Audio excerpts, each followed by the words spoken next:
അഹങ്കാരികളെയും ഊറ്റമടിക്കുന്നവനെയും അള്ളാഹ്ക്ക് ഇഷ്ടമേ അല്ല കേട്ടോ. ഈ ഭൂമി അള്ളാന്റേതാണ്, ആകാശം അള്ളാഹുവിൻ്റെതാണ്. 1000 വർഷങ്ങൾക്ക് മുമ്പ് പരിശുദ്ധ ഖുർആനിൽ ഈ ഭൂമി അടക്കിവാണവരെയും ഇതിന്റെ ചെങ്കോലും കിരീടവും പിടിച്ചവരെയും ഞങ്ങൾ തന്നെയാണ് ഈ ഭൂമിയുടെ അതിപരാശക്തികളെന്ന് വാദിച്ചവരെയും അള്ളാഹു പാഠം പഠിപ്പിച്ച ചരിത്രം ഖുർആനിലൂടെ അള്ളാഹു നമുക്ക് പഠിപ്പിച്ചു തരുന്നുവെങ്കിൽ സമ്പത്തിന്റെ പേരിലോ അധികാരത്തിന്റെ പേരിലോ പ്രതാപത്തിന്റെ പേരിലോ വലാ തഫ്റഹൂ, നിങ്ങൾ അഹങ്കരിക്കരുതേ, നിങ്ങൾ സുഖിക്കരുതേ. വല്ലാഹു ലാ യുഹിബ്ബു കുല്ല മുഖ്താലിൻ ഫഖൂർ. അങ്ങനെ അഹങ്കാരികളെയും ധിക്കാരികളെയും അള്ളാഹു വെച്ചു പൊറുപ്പിക്കില്ല കേട്ടോ. അമിതമായി ഇപ്പൊ നമ്മൾ ഇസ്രായേൽ മൊത്തം തകർന്നിട്ട് നമുക്ക് സന്തോഷിക്കണോ? അവിടെ ഈ നിരപരാധികളല്ലേ പോകേണ്ടത്? ആരാണ് അഹങ്കാരികൾ? അഹങ്കാരികളായ ഒരു വിഭാഗം, അതിൽപ്പെട്ട എത്രയോ ആ ജൂതന്മാരിൽ എത്രയോ പേര് ഫലസ്തീനിന് വേണ്ടി കൊടിപിടിക്കുന്നവരുണ്ട്. ഇന്നും ഈ അടുത്ത സമയങ്ങളിൽ പോലും പ്രക്ഷോഭങ്ങളിൽ തിളങ്ങി നിൽക്കുന്ന ജൂതന്മാരുണ്ട്. സാധുക്കളായ അവർ, ജൂതന്മാരായ സാധുക്കളായവർ എത്രയും വേഗം ഇത് നാം അവസാനിപ്പിക്കണം. ജൂത രാഷ്ട്രീയത്തിന് എതിരെ ജൂതന്മാര് തന്നെ നിലകൊള്ളുന്നു. അപ്പൊ എത്ര നിരപരാധികളാണ് അവിടെയും മരിച്ചു വീഴുന്നത് നമ്മൾ മനസ്സിലാക്കണം. ഇത് അധികാരികളും തമ്മിലുള്ള പ്രശ്നങ്ങളാണ്. ആയുധങ്ങൾ വിറ്റ് തീർക്കാനുള്ള ഒരു ഐഡിയയാണ്. ഇതൊക്കെ ഒരുപാട് ചരിത്രം പഠിക്കണം. നമ്മൾ ഈ ഇരിക്കുന്ന വെറുതെ ഒരു ഐക്യദാർഢ്യത്തിൽ പോയി കുലു തക്ബീർ അല്ലാഹു അക്ബർ വിളിച്ച് ആവേശം കാണിച്ചിട്ട് കാര്യമില്ല. എക്സ്പയർ ആകാൻ പോകുന്ന പാശ്ചാത്യ രാജ്യങ്ങളിൽ കോടാനകോടി ഡോളറിന് ഉണ്ടാക്കി വെച്ചിരിക്കുന്ന ആയുധങ്ങൾ എക്സ്പയർ ആകുമ്പോ പെട്ടെന്ന് മുസ്ലിം രാജ്യങ്ങളിലേക്ക് അവിടെ നിന്നൊരു നേതാവ് വന്നിട്ട് പറയും, ഇന്നൊരു സാധനം ഉണ്ട് നമ്മുടെ, അത് നിങ്ങൾ വാങ്ങി വെച്ചാൽ എവ അടിച്ചാലും നിമിഷ നേരം കൊണ്ട് തകർത്ത് കളയും. അങ്ങനെ ഇവന്റെ തലയിൽ അടിച്ചേൽപ്പിക്കും. വിവരമില്ലാത്തവൻ കൊണ്ടുവരട്ടെ. അങ്ങനെ കൊണ്ടുവന്ന സാധനങ്ങൾ അവിടെ എക്സ്പയർ ആകാൻ പോകുന്ന സാധനമാണ്. ഇത് ഉണ്ടാക്കി വെച്ചിട്ട് എന്ത് ചെയ്യാൻ, ആരെ അടിക്കാൻ, എന്ത് ചെയ്യാൻ? ഇങ്ങനെ ഈ സാധനങ്ങൾ വിറ്റഴിച്ച് നിരപരാധികളെയും അവരുടെ കുടുംബങ്ങളെയും തകർക്കലാണ് അധികാരികളുടെ ലക്ഷ്യം. അധികാരികൾ എല്ലാവരും, അവരിനി മുസ്ലിം ആയാലും ജസ്രാനി ആയാലും ജൂതനായാലും, ഇവരെല്ലാം ഒറ്റ ചരടിന്റെ മക്കളാണ്. അവർക്കൊന്നും ഒരു പോറലേൽക്കൂല. അവർക്ക് പരിപൂർണമായ പ്രൊട്ടക്ഷൻ ഉണ്ടാകും. നിരപരാധികളാണ് മരിച്ചു വീഴുന്നത്. ഈ നിരപരാധികളെ കൊന്നൊടുക്കാനാണ് ഈ ലോകത്ത് ഈ ആയുധങ്ങൾ ഉണ്ടാക്കി വെക്കുന്നത്. അതിന് തീവ്രവാദത്തിന്റെ പരിവേഷം അവരുടെ മേൽ കെട്ടിവെക്കുകയാണ്. സ്വന്തം രാജ്യത്തിന് വേണ്ടി നിലകൊള്ളുന്നവൻ, പോരാടുന്നവനെ തീവ്രവാദിയായി ചിത്രീകരിക്കുന്ന ഒരു കാലഘട്ടമാണ്. പ്രത്യേകിച്ച് അവൻ മുസ്ലിമും കൂടെ ആയിപ്പോയാൽ പ്രശ്നമായി, തീവ്രവാദിയായി. അതാണ് ഇന്ന് ലോകത്ത് നടക്കുന്ന സംവിധാനങ്ങൾ. ഇത് കാലേക്കുട്ടി അല്ല നമുക്ക് അറിയിച്ചു തന്നിട്ടുണ്ട്. ഈമാനികപരമായി വിശ്വാസമുള്ള ഒരു വ്യക്തിയെ അപേക്ഷിച്ചിടത്തോളം ഇത് അള്ളാഹു നമ്മളെ അറിയിച്ചെന്ന കാര്യമാണ്. ഇത് മനസ്സിലാക്കി പ്രവർത്തിക്കുന്നവർക്ക് അതിന്റെ വിഷയത്തിൽ ഒരു ദുഃഖമില്ല. അതുകൊണ്ടാണല്ലോ ഇന്നും സയനിസ്റ്റുകളുടെ മുന്നിൽ ലക്ഷങ്ങൾ നിറഞ്ഞു നിൽക്കുകയാണ്. ആയുധമില്ല നിരായുധരായ സാധാരണക്കാരായ ജനങ്ങൾ പറയുന്നു, ഏയ് നിങ്ങൾ ഇസ്രയേലിന്റെ ഒരു ഡോർ ഒന്ന് തുറന്നതാ, ലക്ഷങ്ങൾ ഞങ്ങൾ ഇന്ന് ഷഹീദാവാൻ തയ്യാറാണ്. ഞങ്ങളുടെ കൈകളിൽ കഫൻ പുടവ ഞങ്ങളോടൊപ്പമുണ്ട്. കഫൻ പുടവയുമായിട്ട് ഞങ്ങൾ നിൽക്കുകയാണ്. ഞങ്ങൾ നിങ്ങളുടെ തോക്കിന്റെയോ ബോംബിന്റെയോ മിസൈലിന്റെയോ മുന്നിൽ ഭയപ്പെടുന്നവരല്ല. ഞങ്ങൾ അള്ളാഹുവിന്റെ കോടതിയിൽ റബ്ബിന്റെ സ്വർഗത്തിലെത്തി അള്ളാഹയെ കാണലാണ് ഞങ്ങളുടെ ലക്ഷ്യം. അതുകൊണ്ട് നിങ്ങൾ ഒരു മിനിറ്റ് ഇതൊന്ന് തുറന്നതാ, ഞങ്ങൾ ഷഹീദാവാൻ തയ്യാറാണ്. ലക്ഷങ്ങൾ വന്ന് വാതിലിൽ കിടക്കാണ്. തുറന്നു കൊടുക്കുവോ? തുറന്നു കൊടുക്കൂല. എന്തുകൊണ്ട്?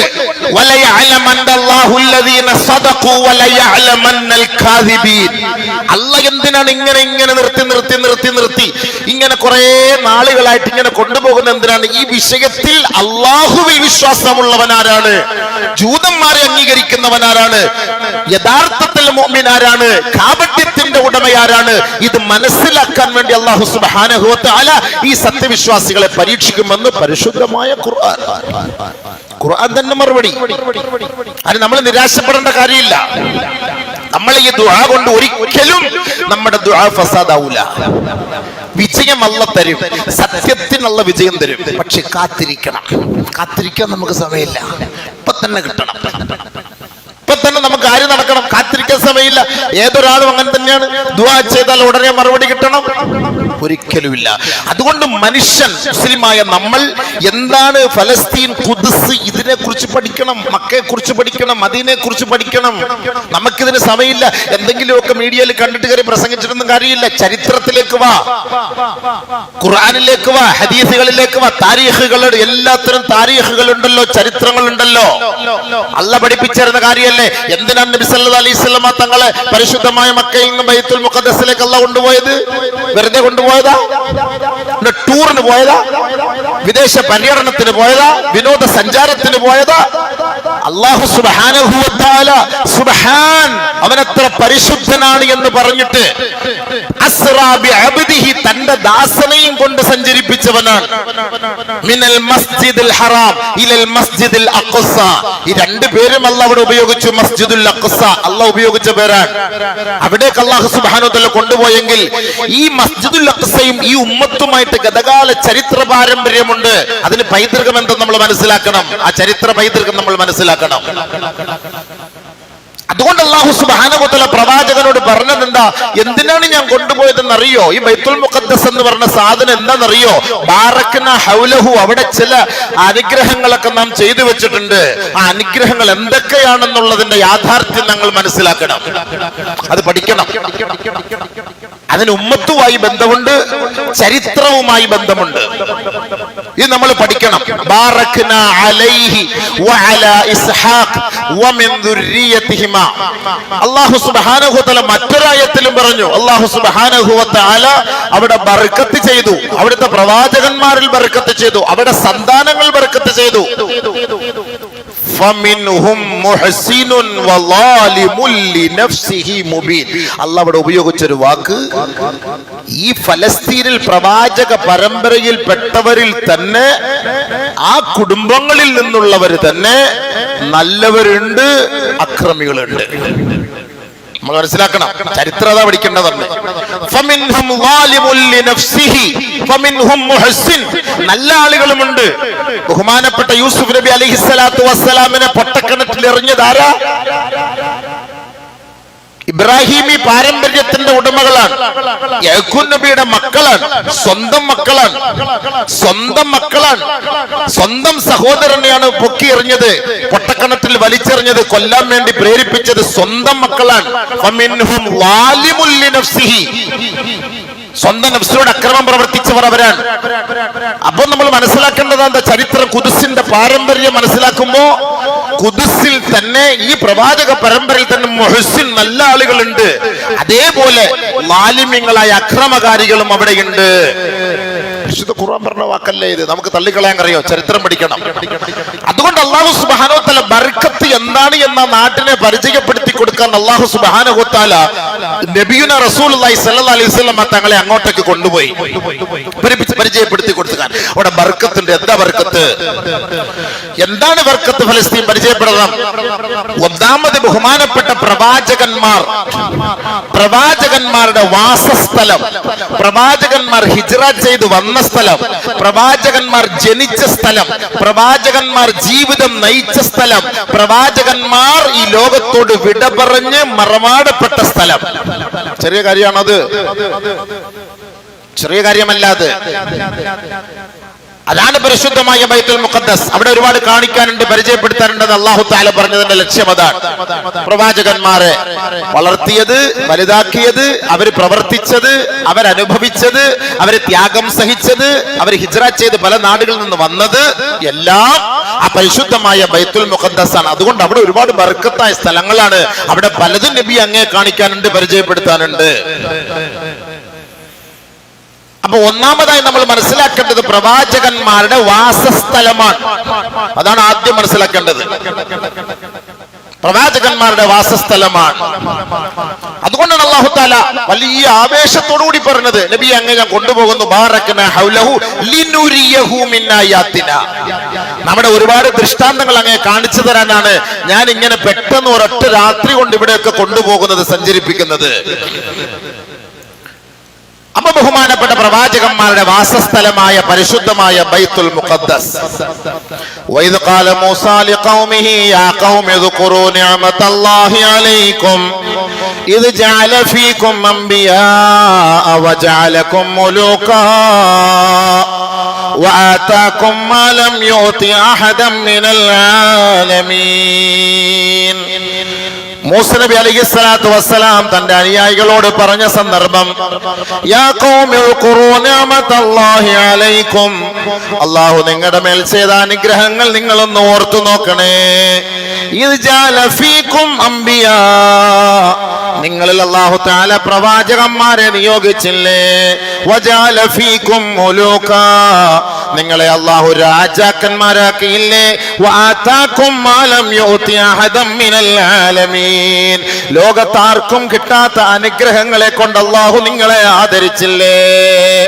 മൂസ നബി അലൈഹി സ്വലാത്തു വസ്സലാം ഈ സമുദായത്തോട് പറഞ്ഞു കൊടുക്കുകയാണ് 3 ഗുണങ്ങൾ. ഒന്ന്, ഇത് ജഅല ഫീകും അംബിയാ, അല്ലാഹു അംബിയാക്കളെ ഇവർക്ക് നൽകി. അല്ലാഹു അംബിയാക്കളെ നൽകി. ബഹുമാനപ്പെട്ട കനാനിൽ നിന്ന് ഇബ്രാഹിം നബി അലൈഹി സ്വലാത്തു വസ്സലാമിന്റെ പാരമ്പര്യം മുതൽ യഅ്ഖൂബ് നബി അലൈഹി സ്വലാത്തു വസ്സലാം വരെയുള്ള ഒരുപാട് പ്രവാചകന്മാരെ അല്ലാഹു സുബ്ഹാനഹു വ തആല ഇവർക്ക് നൽകി ആദരിച്ചു. അല്ലാഹു അനുഗ്രഹിച്ചു. അവർക്ക് കിട്ടിയ ഏറ്റവും വലിയൊരു ഭാഗ്യമാണ് ഈ പ്രവാചകന്മാരുടെ ഒരു ഒഴുക്ക് തന്നെയായിരുന്നു ആ നാട്ടിലേക്ക് വന്നത്. ഇത് ജഅല ഫീകും അംബിയാ, അവരുടെ നേതൃസ്ഥാനം വഹിക്കാൻ ഒരു പ്രവാചകൻ നിലകൊള്ളുക എന്ന് പറഞ്ഞാൽ സാധാരണ കാര്യമല്ലാതെ അതൊരു വലിയ കാര്യം തന്നെയാണ്. നമ്മുടെ നാട്ടിൽ ഒരു നേതൃസ്ഥാനത്തേക്ക് നിൽക്കാൻ ഒരു ആലിമിനെ നമ്മൾ അവരോധിച്ചാൽ അതിന്റെ പിന്നെ വലിയ ഫിത്നയും ഫസാദുമാണ്. പക്ഷെ പ്രവാചകന്മാരാകുമ്പോൾ ആരും ഒന്നും മിണ്ടൂരത്, അള്ളാഹുവിന്റെ നേരിട്ടുള്ള പ്രതിനിധിയാണ്. അപ്പൊ പ്രവാചകന്മാർ കാലക്രമേണ അവരുടെ ഉത്തരവാദിത്തം ഏറ്റെടുക്കാൻ ഓരോ പ്രവാചകന്മാരെ അല്ലാഹു സുബ്ഹാനഹു വ തആല നിയോഗിച്ചു. രണ്ടാമത് അല്ലാഹു തആല അവരെ രാജാക്കന്മാരാക്കി. എന്തായിരുന്നു അതിന്റെ അർത്ഥം? ഫറോവയുടെ കീഴിൽ അടിമപ്പണി ചെയ്യേണ്ടി വന്ന ഈ സമുദായത്തെ അല്ലാഹു സുബ്ഹാനഹു വ തആല മൂസാ നബി അലൈഹി സ്വലാത്തു വസ്സലാമിന്റെ കൈകളിലൂടെ മോചിപ്പിച്ചുകൊണ്ട് സ്വതന്ത്രരാക്കി മാറ്റി. പരാശ്രയക്കാരായി പലരുടെയും ആവശ്യങ്ങൾ അവരുടെ സഹായങ്ങൾ കൊണ്ട് കഴിഞ്ഞുകൂടിയിരുന്ന ആ ഇസ്രായേലി ജനതകളെ ബഹുമാനപ്പെട്ട മൂസ നബി അലൈഹി സ്വലാത്തു വസ്സലാമിന്റെ കൈകളിലൂടെ സ്വതന്ത്രരാക്കി പരാശ്രയം ഒഴിവാക്കിക്കൊണ്ട് സ്വന്തമായി നാട്ടിൽ നിൽക്കാനുള്ള ഒരു സ്വാതന്ത്ര്യം അല്ലാഹു സുബ്ഹാനഹു വ തആല അവർക്ക് വാങ്ങിക്കൊടുത്തു. ആരുടെയും അടിമകളായി ജീവിക്കണ്ട എന്ന് അല്ലാഹു തആല തീരുമാനിച്ചു. അതിനുള്ളൊരു വഴി അല്ലാഹു സുബ്ഹാനഹു വ തആല തുറന്നു കൊടുക്കൂ ഇസ്രായേലി ജനങ്ങൾക്ക്.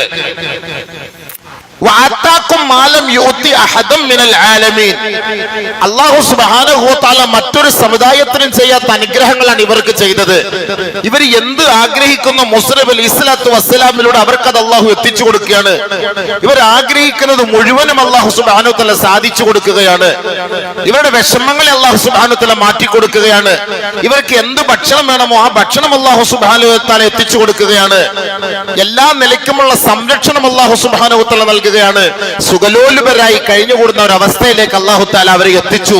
മാലം യുഅതി അഹദൻ മിനൽ ആലമീൻ, ലോകത്ത് ഒരാൾക്കും കൊടുക്കാത്ത അനുഗ്രഹങ്ങൾ അല്ലാഹു തആല അവർക്ക് നൽകി.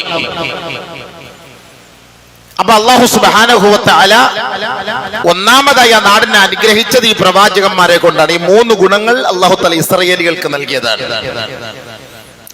രണ്ടാമത് അവിടേക്കാണ് പ്രവാചകൻ ഇബ്രാഹിം നബി അലൈഹി സ്വലാത്തു വസ്സലാം ഹിജ്റ ചെയ്തു വന്നത്.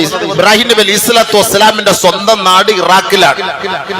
ഫആമന ലഹു ലൂത്ത് വഖാല ഇന്നി മുഹാജിറുൻ ഇലാ റബ്ബി ഇന്നഹു ഹുവൽ അസീസുൽ ഹകീം. ഇബ്രാഹിം നബി അലൈഹി സ്വലാത്തു വസ്സലാം ഇറാഖിൽ നിന്ന് പരിശുദ്ധമായ ബൈത്തുൽ മുഖദ്ദസിലേക്കാണ് വരുന്നത്. ഹിജ്റ ചെയ്ത് ബൈത്തുൽ മുഖദ്ദസിലേക്ക് വരികയാണ്. ഇബ്രാഹിം നബി അലൈഹി സ്വലാത്തു വസ്സലാം ആ കുടുംബവും അവിടെയായിരുന്നു താമസിച്ചിരുന്നത്. അല്ലാഹു സുബ്ഹാനഹു വ തആല അവർക്ക് മക്കളെ കൊടുത്തു. ആ മക്കളെ പ്രവാചകന്മാരാക്കി. അവർക്ക് കിതാബ് കൊടുത്തു. അല്ലാഹു സുബ്ഹാനഹു വ തആല അവന്റെ തീരുമാനത്തോടുകൂടി അവിടെ അവർ കുറെ കാലങ്ങളോളം പരിശുദ്ധമായ ബൈത്തുൽ മുഖദ്ദസിന്റെ പരിസരങ്ങളിൽ തന്നെ അവർ താമസിച്ചു. ആ കാലഘട്ടത്തിലാണ് ഇബ്രാഹിം നബി അലൈഹി സ്വലാത്തു വസ്സലാം മകൻ ഇസ്ഹാഖ് അടക്കമുള്ളവർ പരിശുദ്ധമായ ബൈത്തുൽ മുഖദ്ദസിന്റെ പണി മോടി പിടിപ്പിക്കുന്നത്. ആദ്യമായി പണിതത് ആദം നബി അലൈഹി സ്വലാത്തു വസ്സലാമാണ്. പരിശുദ്ധമായ കഅബ കഴിഞ്ഞു 40 വർഷത്തിന് ശേഷം ബൈത്തുൽ മുഖദ്ദസ് ആദം നബി അലൈഹി സ്വലാത്തു വസ്സലാമിലൂടെയാണ്. പിന്നീട് ബഹുമാനപ്പെട്ട ഇബ്രാഹിം നബി അലൈഹി സ്വലാത്തു വസ്സലാമും കുടുംബവും അവിടെ താമസിച്ചു. ശേഷം അവർക്ക് അവിടെ ഒരു നിലനിൽപ്പില്ലാത്ത ഒരു സാഹചര്യം വന്നപ്പോ ഈജിപ്തിൽ ബഹുമാനപ്പെട്ട യൂസുഫ് നബി അലൈഹി സ്വലാത്തു വസ്സലാമിന് അധികാരം ലഭിച്ചപ്പോ ഇബ്രാഹിമി കുടുംബം ഇബ്രാഹിം നബി അലൈഹി സ്വലാത്തു വസ്സലാമിന്റെ പൗത്രൻ യാക്കൂബ് നബി അലൈഹിസ്സലാത്തു വസ്സലാം അടക്കമുള്ള കുടുംബം ബഹുമാനപ്പെട്ട യൂസുഫ് നബി അലൈഹിസ്സലാത്തു വസ്സലാമിന്റെ പിതാവായ യാക്കൂബ് നബി അടക്കം ഈജിപ്തിൽ താമസമാക്കി 200 വർഷക്കാലത്തോളം. 200 വർഷത്തിന് ശേഷം വീണ്ടും അവിടെ നിലനിൽപ്പില്ലാതെ വന്നു. അവരുടെ യശസ്സുകൾ തകർന്നുകൊണ്ടേയിരുന്നു, അവരുടെ അധികാരം നഷ്ടപ്പെട്ടുകൊണ്ടേയിരുന്നു. ഖിബ്തികളുടെ അടിമകളായി ജീവിക്കേണ്ട ഒരു സാഹചര്യം വന്നു. ഖിബ്തികളുടെ പാരമ്പര്യം അഹങ്കാരികളും തമ്മാടികളുമാണ്. ആ ഒരു പാരമ്പര്യം ഇവരെ വല്ലാണ്ട് അടിച്ചമർത്തിയപ്പോ മൂസ നബി അലൈഹിസ്സലാത്തു വസ്സലാമിലൂടെ അള്ളാഹുവിന്റെ തീരുമാനം വരികയാണ്, നേരെ ഈജിപ്തിൽ നിന്ന് ചെങ്കടൽ കടന്ന് നിങ്ങൾ വീണ്ടും നിങ്ങളുടെ സ്വദേശമായ ഫലസ്തീനിലേക്ക് വിട്ടോളാൻ. അങ്ങനെയാണ് ബഹുമാനപ്പെട്ട മൂസ നബി അലൈഹിസ്സലാത്തു വസ്സലാമുമായിട്ട് ഈ സംഘം മടങ്ങി വരുന്നത്. അപ്പൊ അല്ലാഹു സുബ്ഹാനഹു വ തആലയുടെ തീരുമാന പ്രകാരം മൂസ നബി അലൈഹിസ്സലാത്തു വസ്സലാമിനോട് പറഞ്ഞു, ഏ സമുദായമേ, അർളുൽ മുഖദ്ദസിൽ നിങ്ങൾ പ്രവേശിച്ചോ. ഈ ബൈത്തുൽ മുഖദ്ദസിന്റെ മറ്റൊരു പേരാണ് അർളെ മുഖദ്ദസ.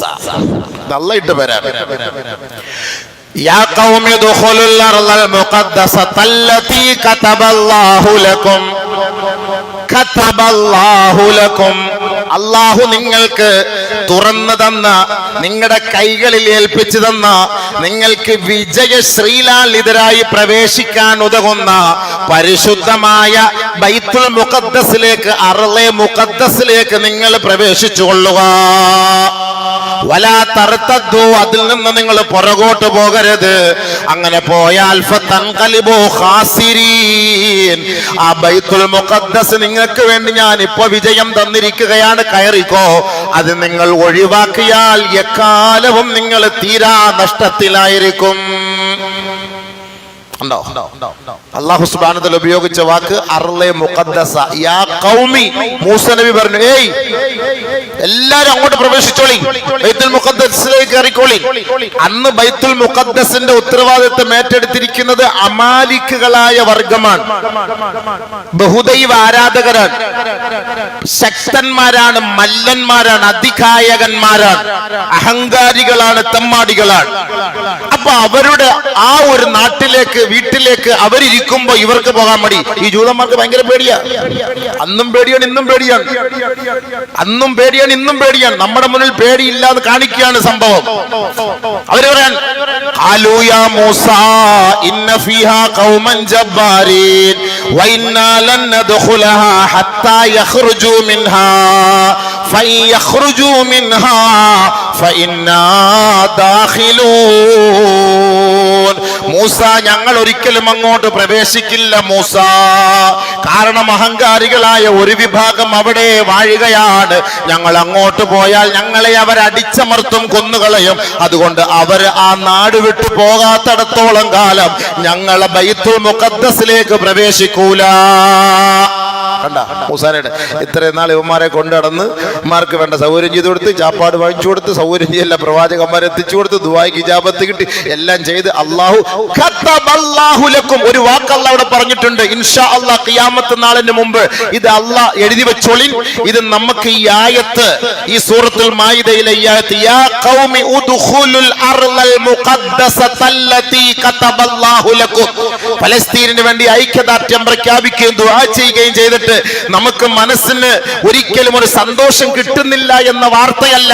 ഈ ആയത്തിൽ അല്ലാഹു വർഷങ്ങൾക്ക് മുമ്പ് പറഞ്ഞു കഴിഞ്ഞു, ബൈത്തുൽ മുഖദ്ദസ് അല്ലാഹു നിങ്ങൾക്ക് മോചിപ്പിച്ചു തരും, അല്ലാഹു നിങ്ങൾക്ക് വിജയിപ്പിച്ചു തരും എന്ന് അല്ലാഹ് ഈ ആയത്തിൽ അറിയിക്കുകയാണ്. യാ ഖൗമി ഉദ്ഖുലുൽ അർളൽ മുഖദ്ദസത്തല്ലതി കതബല്ലാഹു ലക്കും, നിങ്ങൾക്ക് വേണ്ടി അല്ലാഹു തആല വിജയം തന്നിരിക്കുകയാണ്, നിങ്ങൾക്ക് വേണ്ടി എഴുതി തന്നിരിക്കുകയാണ് ആ ഭവനം. അവിടെ അല്ലാഹു സുബ്ഹാനഹു വ തആല പ്രവേശിച്ചു കൊള്ളാൻ പറഞ്ഞെങ്കിൽ ഇത് അള്ളാന്റെ വാക്കാണ്, അള്ളാന്റെ വീടിന്റെ ഉടമസ്ഥനാണ്, ആ ഭവനത്തിന്റെ ഉടമസ്ഥനായ അള്ള പറഞ്ഞ വാക്കാണ്. ഈ ബൈത്തുൽ മുഖദ്ദസിനെയും ആ നാടിനെയും അള്ളാഹു ജൂതന്മാരുടെ കരാള ഹസ്തങ്ങളിൽ നിന്ന് മോചിപ്പിക്കുമെന്ന് ഈ ആയത്തിന്റെ തന്നെ തെളിവാണ്. അതുകൊണ്ട് കാത്തിരിക്കണം, നാളെ കിട്ടും എന്ന് പറഞ്ഞിട്ട് കാര്യമില്ല. ചിലപ്പോ 7000 അല്ല 70,000 ശുഹദാക്കളാവും. 7000 അല്ല 70,000 ആകും. നമ്മളതിൽ ദുഃഖിച്ചിട്ട് കാര്യമില്ല. അവർക്ക് വേണ്ടി ദുആ ചെയ്യലാണ് നമ്മുടെ ബാധ്യത. നമ്മൾ നിരാശപ്പെടാൻ പാടില്ല. അല്ലാഹ് ഉപയോഗിച്ച വാക്കല്ലേ, മൂസ പ്രവേശിച്ചു കൊള്ളുക, നിങ്ങൾക്ക് വേണ്ടി ഞാനത് തുറന്നു തന്നിരിക്കുന്നു, വിജയിപ്പിച്ചു തന്നിരിക്കുന്നു. നിങ്ങൾ അതിൽ നിന്ന് പുറകോട്ട് പോയാൽ ഫതൻഖലിബു ഖാസിരീൻ, നിങ്ങൾ തീരാ നഷ്ടത്തിലാകും. ഖസ്റ ദുനിയ വൽ ആഖിറ. ഖസ്റ എന്ന വാക്ക് അല്ലാഹ് ഖുർആനിൽ ഉപയോഗിച്ചിട്ടുണ്ടെങ്കിൽ ഉണ്ടല്ലോ, അത് ഒരിക്കലും തിരിച്ചെടുക്കാൻ പറ്റാത്ത ഒരു വാക്കാണത്. നാശം എന്നാണ് അതിന്റെ അർത്ഥം. ഹലക്ക എന്ന ഹലക്കായ്ക്ക് നാശം എന്നാണ്. പക്ഷെ ഇവിടെ ഖസ്റ എന്ന് ഉപയോഗിച്ചൊരു വാക്ക്, അത് ഒരിക്കലും തിരിച്ചെടുക്കാൻ പറ്റൂല. നീ നശിച്ചാൽ നിന്റെ ഒടുക്കത്തെ നശീകരണം തന്നെയാണ്, പിന്നെ നീ ഉയർത്തെഴുന്നേറ്റ് വരൂല എന്നാണ് അല്ലാഹു സുബ്ഹാനഹു വ തആല ഫതൻഖലിബു ഖാസിരീൻ, ഒരിക്കൽ നിങ്ങൾ തിരിച്ചു പുറകോട്ട് പോകരുത്. അർളെ മുഖദ്ദസ എന്ന് അല്ലാഹു തആല ആ നാടിന് പേരിട്ടെങ്കിൽ, മുഖദ്ദസ് പരിശുദ്ധമാക്കപ്പെട്ട ഭൂമി എന്ന് അല്ലാഹു തആല അതിന് പേരിടണമെങ്കിൽ കാരണമുണ്ട്. ഒന്ന്, അവിടെ ശിർക്ക് ഉണ്ടാകാൻ പാടില്ല, ബഹുദൈവ ആരാധന ഉണ്ടാകാൻ പാടില്ല. അതുകൊണ്ടാണ് മക്ക മുക്കറമയിലെ കഅബയ്ക്ക് അല്ലാഹു തആല ഹറം എന്ന് പേരിട്ടത്. എന്താ? അവിടുത്തെ 33 കോടി ദൈവങ്ങളെ എടുത്തു കളഞ്ഞ് തുടച്ച് വൃത്തിയാക്കി അള്ളാഹുവിന്റെ പ്രവാചകൻ സഹാബാക്കൾ ജസീറത്തുൽ അറബിന്റെ 4 ഭാഗത്തും മീഖാത്ത് സ്ഥാപിച്ചു. ഇതിനകത്തൊരു മുശ്രിക്ക് കയറാൻ പാടില്ല. അതിനാണ് ഈ മീഖാത്ത് എന്ന് പറഞ്ഞ സാധനം. ആ മീഖാത്തിനകത്തേക്ക് ഒരു മുശ്രിക്ക് കയറാൻ പാടില്ല. ഒരു കാലഘട്ടത്തിൽ ഉണ്ടായിരുന്നു, അത് മുഴുവനും അള്ളാന്റെ റസൂൽ തുടച്ചു നീക്കി വൃത്തിയാക്കി. അതിന് അള്ളാഹു ഹറം എന്ന് പേരിട്ടു. എന്തുകൊണ്ട്? അത് മുഖദ്ദസായ സ്ഥലമാണ്. അവിടെ ശിർക്കില്ല, അവിടെ ബഹുദൈവ ആരാധനയില്ല. അപ്പം മുഖദ്ദസായ സ്ഥലമാണെങ്കിൽ 3 ക്വാളിറ്റി ഉണ്ടാകണം.